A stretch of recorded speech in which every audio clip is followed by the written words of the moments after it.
श्रोताओं नमस्कार। समसामयिक विषयों पर आधारित हमारे साप्ताहिक कार्यक्रम बातों बातों में के आज के अंक के साथ मैं विकल्प शुक्ला। श्रोताओं, केंद्रीय वित्त मंत्री निर्मला सीतारमण ने बीते 1 फरवरी को लोकसभा में अगले वित्तीय वर्ष के लिए अंतरिम बजट पेश किया। इस बजट में गरीबों के लिए आवास के साथ ही युवाओं, महिलाओं और किसानों के लिए अनेक प्रावधान किए गए हैं। प्रधानमंत्री नरेंद्र मोदी ने इस बजट को विकसित भारत की नींव रखने वाला बजट बताया है। श्रोताओं, आज हमारे साथ हैं प्रदेश के जाने माने अर्थशास्त्री और रायपुर स्थित पंडित रविशंकर शुक्ल विश्वविद्यालय में अर्थशास्त्र विभाग के अध्यक्ष प्रोफेसर रविंद्र कुमार ब्रह्मे जी। इस कार्यक्रम में हम आपका हार्दिक स्वागत करते हैं। ब्रह्मे साहब, 1 फरवरी को केंद्रीय वित्त मंत्री निर्मला सीतारमण जी ने अंतरिम बजट पेश किया है। ये अंतरिम बजट आपकी नज़र में कैसा है और देश को इससे क्या फ़ायदा होगा? देखिए, पहली नज़र में जो बजट को यदि मैं देखूं तो ये एक अर्थशास्त्री के दृष्टिकोण से मैं उसे देखूंगा जी। तो ये एक पूरा मुझे ग्रोथ ओरिएंटेड बजट दिखता है जी। कि जो कि विकास को बढ़ाने वाला बजट है। और चूँकि विकास का एजेंडा जो है वो शायद सरकार की इसमें प्राथमिक स्तर पे है, क्योंकि हमें विकसित भारत का निर्माण करना है। तो जितने प्रावधान यदि आप इसमें देखते हैं जी। चाहे घाटे को कम करने का इन्होंने जो रोड मैप दिया है वो बहुत ही एक अच्छा रोड मैप है, जिसको कम करने की ज़रूरत थी। इसका मार्केट में और इन्वेस्टमेंट पे बड़ा पॉजिटिव इफेक्ट होगा जी। और दूसरे जो प्रावधान हैं, चाहे इंफ्रास्ट्रक्चर को लेकर है या रिसर्च और इनोवेशन को लेकर जितने प्रावधान रखे हुए हैं, वो इंफ्रास्ट्रक्चर डेवलपमेंट की, वो सारे आपको ग्रोथ ओरिएंटेड दिखते हैं कि जिससे हमारी राष्ट्रीय आय बढ़ेगी। तो सबसे पहला जो इम्प्रेशन इस बजट का है वो पूरा एक तरीके से विकास को लेकर और इकोनॉमी की ग्रोथ को लेकर ये बजट बनाया गया है। ब्रह्मे साहब, ये जो अंतरिम बजट है इस पर तो हम विस्तार से चर्चा करेंगे, इसके जो अलग अलग घटक हैं उस पर तो हम विस्तार से चर्चा करेंगे, लेकिन उसके पहले जी, हम श्रोताओं की ओर से आपसे ये जानना चाहते हैं कि पूर्ण बजट और अंतरिम बजट इसमें क्या अंतर होता है और अंतरिम बजट किसी भी सरकार द्वारा किन स्थितियों में लाया जाता है? देखिए, अभी जो सरकार का जो कार्यकाल है जी। वो अभी 5 वर्ष का ये समाप्त हो जाएगा जी। और इस बीच चुनाव होने हैं। जी। तो सरकार ये है कि चूंकि जुलाई में ही समाप्त हो जाएगा, तो जुलाई के पहले जो भी कार्यकाल समाप्त हो रहा है 5 वर्षों का, जी। तो अब तकनीकी रूप से कोई भी सरकार ये है कि क्योंकि जुलाई 24 में ख़त्म हो रहा है तो हम ये बजट नहीं ला सकते हैं पूर्णकालिक कि हम अप्रैल से लेके मार्च 25 तक का बजट रख रहे हैं। आप पूर्ण बजट ऐसी स्थिति में नहीं ला सकते। जी। तो होता ये है कि क्योंकि अब सरकार अभी रहेगी जी। और नया वित्तीय वर्ष लागू हो जाएगा 1 अप्रैल से, जी। तो सरकार कोई भी पैसे जो है जो खर्च करती है, जो सरकार का जो अकाउंट है, जैसे हमारा अपना अकाउंट होता है जी। हम बैंक में खोलते हैं, जी। वैसे सरकार का भी एक अकाउंट होता है जिसको कंसोलिडेटेड फंड कहते हैं। जी। तो उससे पैसा उसको खर्च करना है जी। तो उसकी अनुमति आपको लेना पड़ेगा, जो संसद से अनुमति उसकी लेनी पड़ेगी पैसा उस अकाउंट से खर्च करने के लिए। जी। तो ये समझा गया कि भाई हम चूंकि पूर्णकालिक बजट नहीं ला सकते हैं तो एक अंतरिम बजट लाते हैं कि हम वहाँ से ये जो संवैधानिक प्रावधान है कि वहाँ से हमको अनुमति मिल जाए कि कम से कम हम अभी 1 अप्रैल से लेके जो जुलाई तक पैसा खर्च करेंगे उसके लिए हम एक तरीके से अनुमति प्राप्त करते हैं बजट से। इसीलिए अंतरिम बजट ये बनाया जाता है। मतलब नई सरकार के गठन होने तक का जो कार्यकाल है, जी हाँ, जो पीरियड होगा, जी हाँ, उसमें खर्चा कैसे चलेगा इसके लिए जी हाँ लाया जाता है। जी, ये तो आपने ठीक कहा कि ये अगले कुछ महीनों के लिए है, लेकिन फिर भी ये जो बजट है सरकार आगे की उसकी दिशा क्या होगी, वो देश को किस मार्ग पर आगे बढ़ाना चाहती है, उसके लिए भी ये कुछ विजन डॉक्यूमेंट जैसा काम कर रहा है जो अंतरिम बजट पेश किया गया है। जितना मैंने इसको समझा है, जी हाँ, इसमें अधोसंरचना विकास पर काफी ध्यान दिया गया है। 3 रेलवे कॉरिडोर बनाने की बात हुई है, इसके बारे में थोड़ा बताइए। जी हाँ, नहीं देखिए, जो अंतरिम बजट की आपने बात कही जी, इसमें प्रावधान पूरे वर्ष के लिए रहते हैं। जी, प्रावधान तो आप देखते हैं पूरे लगभग 47.5 लाख करोड़ का ये बजट है। और पिछले साल लगभग 44-45 लाख करोड़ का बजट था। तो प्रावधान पूरे वर्ष के लिए इन्होंने कहा है जी। पर चूंकि ये अंतरिम है और इनको एक अनुमति उस अकाउंट से पैसा खर्च करने के लिए लेनी है जी, इसीलिए इस बजट को अंतरिम नाम दिया जाता है जी। तो दूसरा जो आपने जो बात कही, बहुत महत्वपूर्ण बात, जो इंफ्रास्ट्रक्चर को लेकर आपने बात कही है जी। देखिए, कोई भी आधारभूत संरचना का यदि देश में विकास नहीं होगा, जी यदि सड़कें नहीं होंगी, जी रेलवे नहीं होगा, जी हवाई सुविधाएं नहीं होंगी या जी। पोर्ट की सुविधाएं नहीं होंगी, तो कोई भी इकोनॉमी में उत्पादक कार्य नहीं हो सकते हैं। बिल्कुल। तो इसीलिए ये सरकार की प्राथमिकता में अभी सबसे ऊपर रहा कि देश में एक अच्छा इंफ्रास्ट्रक्चर होना चाहिए, आधारभूत संरचना हो, जी सड़कें अच्छी हो, रेलवे अच्छे हों जी और जो संचार की सुविधाएं हों, पोर्ट जी। डेवलप हों। तो इस कारण उन्होंने पिछले साल भी लगभग हम जानते हैं कि 10 लाख करोड़ का बजट था जी आधारभूत संरचना में, और इस साल भी इन्होंने 11 लाख करोड़ से ज़्यादा का बजट इस पे रखा है आधारभूत संरचना में, और आधारभूत संरचना को इस पे ज़्यादा महत्व दिया गया है। जी। एक और मुख्य बिंदु है इस बजट का कि इसमें कहा गया है कि प्रधानमंत्री आवास योजना के तहत अगले 5 वर्षों में 2 करोड़ अतिरिक्त मकानों का निर्माण किया जाएगा। इसका मतलब है कि जो लोअर मिडिल क्लास है या लोअर क्लास है, उनको छत मुहैया कराई जाएगी। इसके बारे में भी थोड़ा सा बताइए। ये जो प्रधानमंत्री ग्रामीण आवास जो योजना हमारे यहाँ जो चल रही है, जी उसके अंतर्गत घरों का निर्माण करना है। जी वो कहा गया कि आगामी 5 वर्षों में हम 2 करोड़ आवास का निर्माण करके, ये ग्रामीण क्षेत्र के लिए उन्होंने कहा। जी और इसमें एक विशेष बात थी कि जो अभी उन्होंने ये बजट में कहा कि 3 करोड़ घरों का निर्माण हमने ग्रामीण क्षेत्रों में किया है, जी और उसमें से जो 70% जो घर हैं जी वो महिलाओं के नाम पर हैं, या उनको मालिकाना हक दिया गया हक महिलाओं को 70%। जी ये भी यदि आप देखें, यदि एक देश में 2 करोड़ घर आगे बनने हैं। जी एक और बात आवास के लिए उन्होंने कही कि शहरी जो क्षेत्र हैं जी उनमें जो लोग किराए के घर में रहते हैं जी और जो स्लम्स में रहते हैं, झुग्गी झोपड़ी में रहते हैं, उनके लिए उन्होंने कहा है कि हम एक स्कीम लाएंगे कि वो अपने उनका स्वयं का घर वो ले सकें। अब अभी जब उन्होंने कहा कि जब पूर्णकालिक बजट आएगा जुलाई के अवसर पे, तो उनके लिए भी ज़रूर इसमें प्रावधान होगा। और जब ये मकान बनेंगे और रेल कॉरिडोर बनेगा और यह अधोसंरचना का विकास होगा, जी तो निश्चित रूप से रोजगार के अवसर भी बढ़ेंगे ही। जी हाँ। एक बात और है कि अभी प्रधानमंत्री जी ने 22 जनवरी को ही घोषणा की थी एक सूर्योदय योजना की, जी हाँ। जिसमें कि सोलर पैनल घर की छतों पर और उसमें लगाए जाएंगे और 1 करोड़ परिवारों को करीब 300 यूनिट निःशुल्क बिजली इससे मिलेगी।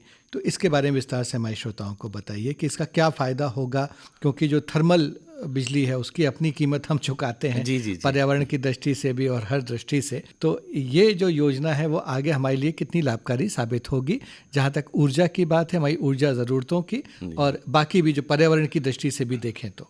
देखिए, ये तो बहुत आवश्यक है हमको, जो ऊर्जा के जो परंपरागत जो स्रोत हैं, जो ऑयल बेस्ड हैं या कोल बेस्ड है, उनसे हमको एक जो नवीकरणीय ऊर्जा है उधर जाना होगा। तो उसमें सौर ऊर्जा हमारे यहाँ बहुत बड़ी मात्रा में उपलब्ध है जी और ये पर्यावरण के दृष्टिकोण से भी बहुत ज़रूरी है।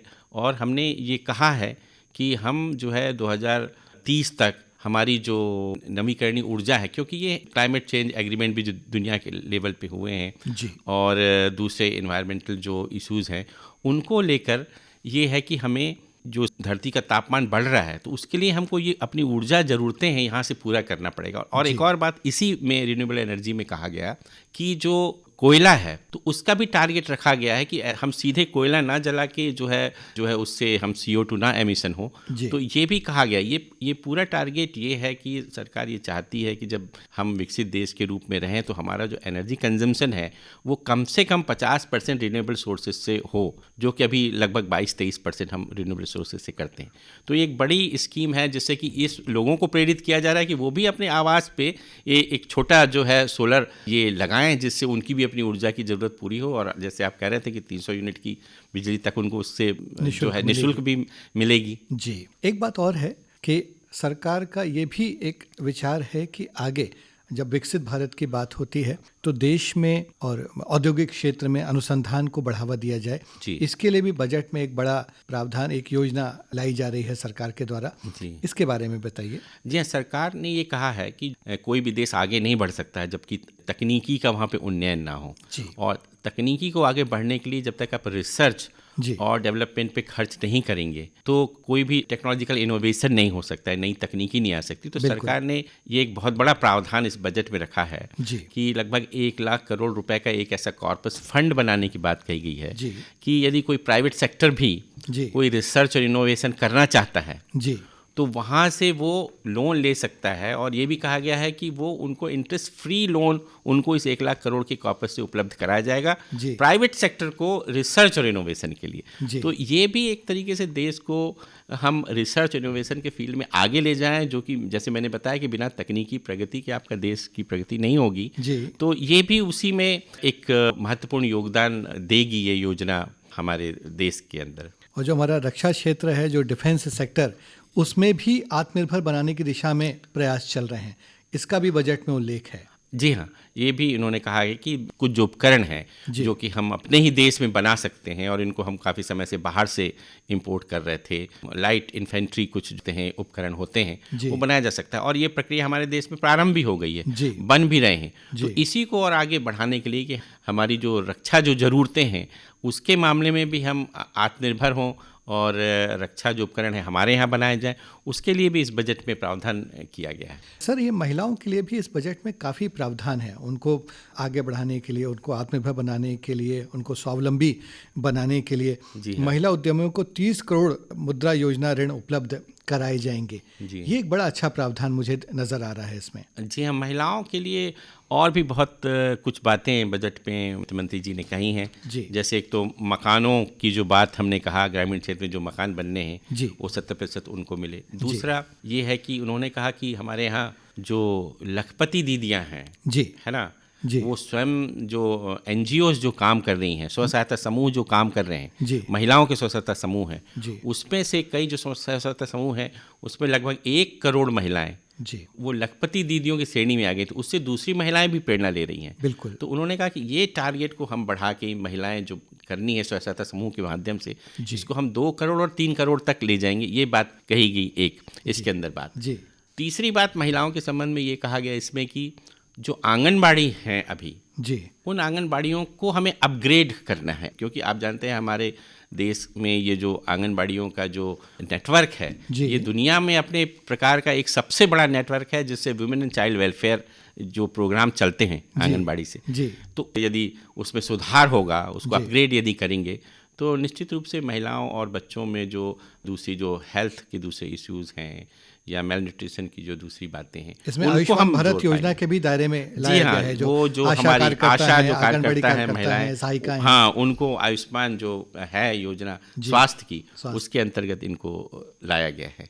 एक और प्रमुख घटक इस बजट में मुझे नजर आ रहा है, वो है पर्यटन को बढ़ावा देने का। पर्यटन को तो सरकार बढ़ावा दे ही रही है, लेकिन अब इसमें ये कहा गया है कि जो राज्य हैं उनको एक प्रतिष्ठित पर्यटन केंद्रों का जो मतलब शुरू करने के लिए उनको दिया जाएगा, ब्रांडिंग और मार्केटिंग के लिए उनको प्रोत्साहित किया जाएगा। इसके बारे में थोड़ा सा बताइए। जी देखिए, पर्यटन का जो है हमारे GDP में लगभग 10-11% के लगभग हिस्सा है और एक बहुत महत्वपूर्ण ये क्षेत्र है पर्यटन। और ये देखा गया कि हमारे यहाँ जो घरेलू पर्यटन है वो कहीं ज़्यादा है और उसको बढ़ाने की ज़रूरत है, उसको ब्रांडिंग करने की ज़रूरत है।